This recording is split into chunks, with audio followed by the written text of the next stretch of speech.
Hello students, প্রচণ্ড গরম আবহাওয়ায় কেমন আছো তোমরা? WBSU সেকেন্ড সেমিস্টার পলিটিক্যাল সায়েন্সের সেকেন্ড চ্যাপ্টার থেকে আরও একটি গুরুত্বপূর্ণ কোয়েশ্চেন নিয়ে এই ভিডিওটি তৈরি হবে আজ। ভারতীয় নাগরিকদের মৌলিক অধিকার ও কর্তব্যগুলি আলোচনা করো। এটি তোমাদের সেকেন্ড সেমিস্টারের জন্য অত্যন্ত গুরুত্বপূর্ণ, যারা এই বছর WBSU এর আন্ডারে পলিটিক্যাল সায়েন্স নিয়ে পড়াশোনা করছো সেকেন্ড সেমিস্টারে। তো দেখো, ভারতীয় নাগরিকদের মৌলিক অধিকার ও কর্তব্যগুলি আলোচনা করো, এটা হলো আমাদের প্রশ্ন। এর উত্তরে প্রথমে আমরা ছোট্ট একটি ভূমিকা লিখব। ভারতীয় নাগরিকদের মৌলিক অধিকার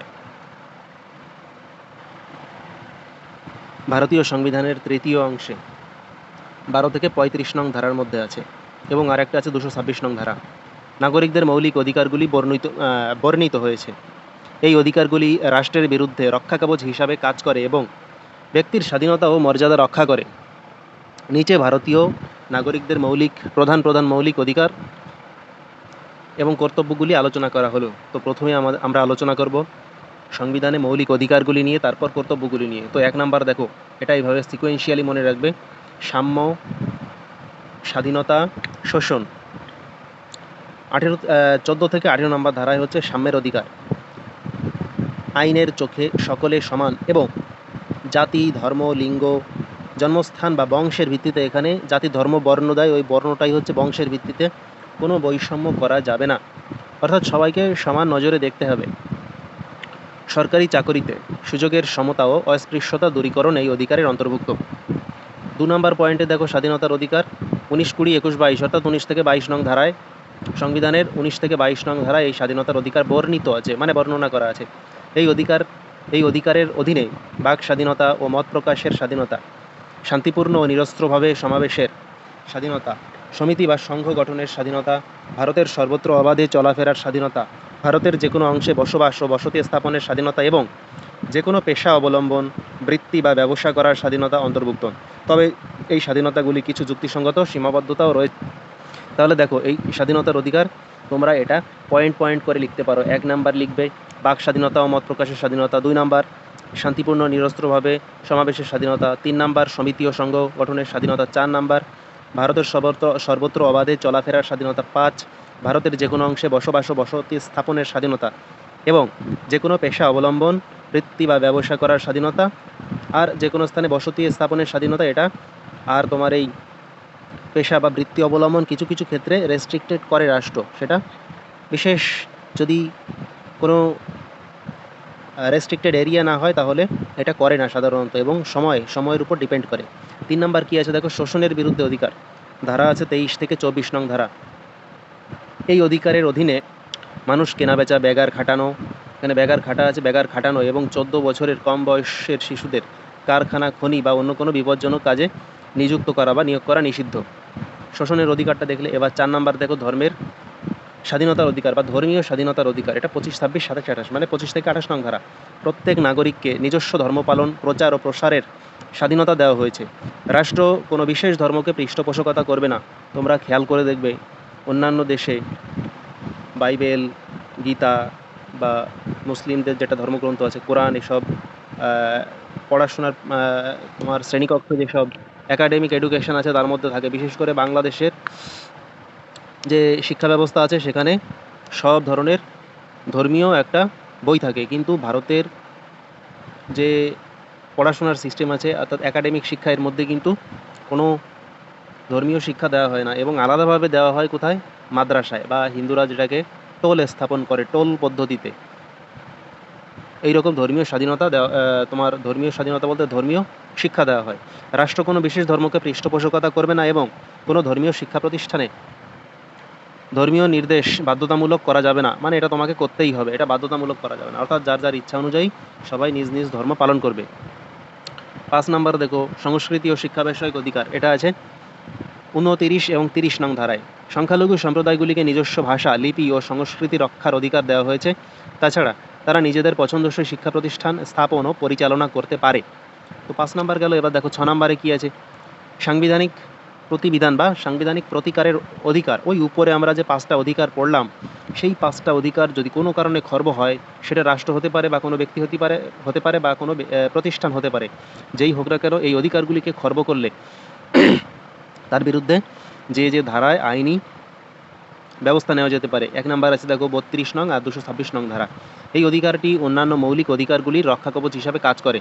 যদি কোনো নাগরিকের মৌলিক অধিকার লঙ্ঘিত হয় বা ক্ষুণ্ণ হয়, তবে তিনি সরাসরি 32 নং ধারা অনুযায়ী সুপ্রিম কোর্ট বা 226 নং ধারা অনুযায়ী হাইকোর্টের কাছে প্রতিকার চাইতে পারেন। এই অধিকার বলে আদালত বিভিন্ন প্রকার লেখ জারি করতে পারে। এই লেখগুলিকে নিয়ে আমরা আলাদা একটা ভিডিওতে আলোচনা করব। কি কি লেখ আছে দেখো, বন্দি প্রত্যক্ষীকরণ, পরমাদেশ, প্রতিষেধ, অধিকার পৃচ্ছা ও উৎপ্রেষণ জারি করতে পারে। ভারতীয় নাগরিকদের কর্তব্য, এবার দেখো তোমরা রাষ্ট্রের থেকে অধিকারগুলো নিয়ে নিলে খুব ভালোভাবে, এগুলো মৌলিক অধিকার, এগুলো রাষ্ট্র বিশেষ কারণ ছাড়া খর্ব করতে পারে না এবং খুবই রেস্ট্রিকশনের সঙ্গে এগুলো নাগরিকদের দেওয়া হয় এবং সিকিউরিটির সঙ্গে। এবার দেখো তোমরা ভারতীয় নাগরিক হিসাবে এই অধিকারগুলো রাষ্ট্রের থেকে নিয়ে নিলে, মৌলিক অধিকারগুলো, এবার তোমাদের কিছু কর্তব্য পালন করতে হবে দেশের প্রতি। তো সেই কর্তব্যগুলো কি, সেগুলো নিয়ে আমরা এখন আলোচনা করি। ভারতীয় সংবিধানে নাগরিকদের মৌলিক কর্তব্যের একটি তালিকা ক অংশে এবং 51 ক অংশে 4 ক এবং 51 ক ধারায় যুক্ত করা হয়েছে। যদিও এই কর্তব্যগুলি বাধ্যতামূলক নয় বলতে কেউ যদি অবশ্য পালনীয় নয়, কেউ যদি পালন করতে না পারে বা না করে, তাহলে তার কোনো রকম শাস্তি হবে না। এবং এদের লঙ্ঘনের জন্য, মানে এই অধিকারগুলিকে লঙ্ঘনের জন্য, কর্তব্যগুলিকে লঙ্ঘনের জন্য কোনো আইনি শাস্তি নেই। তবে এগুলি নাগরিকদের নৈতিক দায়িত্ব ও রাষ্ট্রের প্রতি তাদের অঙ্গীকারের প্রতিফলন ঘটায়। ভারতীয় নাগরিকদের মৌলিক কর্তব্যগুলি নিম্নরূপ। তো আমরা 1 2 3 4 করে দেখি। 1 নাম্বার কী আছে, সংবিধান মেনে চলা এবং জাতীয় পতাকা ও জাতীয় সঙ্গীতের প্রতি শ্রদ্ধা জানানো। এটা তো জানাতেই হবে। তুমি একটা দেশে থাকছো, সেই দেশ তোমাকে এত রকম ফ্যাসিলিটিস দিচ্ছে, তো সেই দেশের জাতীয় পতাকা, অর্থাৎ নিজের দেশের জাতীয় পতাকা ও সঙ্গীতের প্রতি একটা শ্রদ্ধা থাকবে না, তাই কি হয় কখনো? 2 নাম্বার দেখো, স্বাধীনতা ও সংগ্রামের আদর্শগুলিকে লালন ও অনুসরণ করা। যারা আমাদের দেশটি স্বাধীন করলো, যারা এত সংগ্রাম করলো, তাদের আদর্শগুলিকে আমাদের মেনে চলা বা তাদের প্রতি শ্রদ্ধা প্রদর্শন করা আমাদের কর্তব্য। 3 নাম্বার দেখো, ভারতের সার্বভৌমত্ব, ঐক্য ও অখণ্ডতা রক্ষা করা। সার্বভৌম বলতে ভারত ইন্টারনালি এবং এক্সটার্নালি অন্য কোনো দেশ বা অন্য কোনো সংঘ বা অন্য কোনো প্রতিষ্ঠান বলো বা সংগঠন বলো, তাদের নির্দেশ অনুযায়ী চলবে না। সে তার যত রকম নীতিমালা আছে নিজে নিজে প্রণয়ন করবে। ঐক্য অখণ্ডতা, সবাই মিলে একসঙ্গে থাকতে হবে। আমাদের দেশ ডাইভার্সিটির দেশ, অর্থাৎ বৈচিত্র্যময় দেশ। এখানে বাঙালি আছে, পাঞ্জাবি আছে, মারাঠি আছে, দক্ষিণ ভারতের সাউথ ইন্ডিয়ান লোকজন আছে। সবাই মিলে একসঙ্গে, তাদের একটাই পরিচয় যে তারা ভারতীয়। অখণ্ডতা রক্ষা করা, অর্থাৎ ভারত ভেঙে আমরা অন্য একটা রাষ্ট্র তৈরি করব, এই ধরনের মনোভাব কখনোই মনের মধ্যে আনা যাবে না।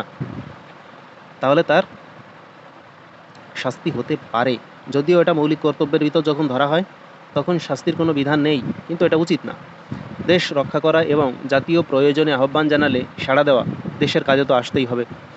ভারতের সকল মানুষের মধ্যে ভ্রাতৃত্ব, অর্থাৎ সৌভ্রাতৃত্ব, সৌহার্দ্য স্থাপন এবং নারী জাতির মর্যাদা হানিকর প্রথা ত্যাগ করা।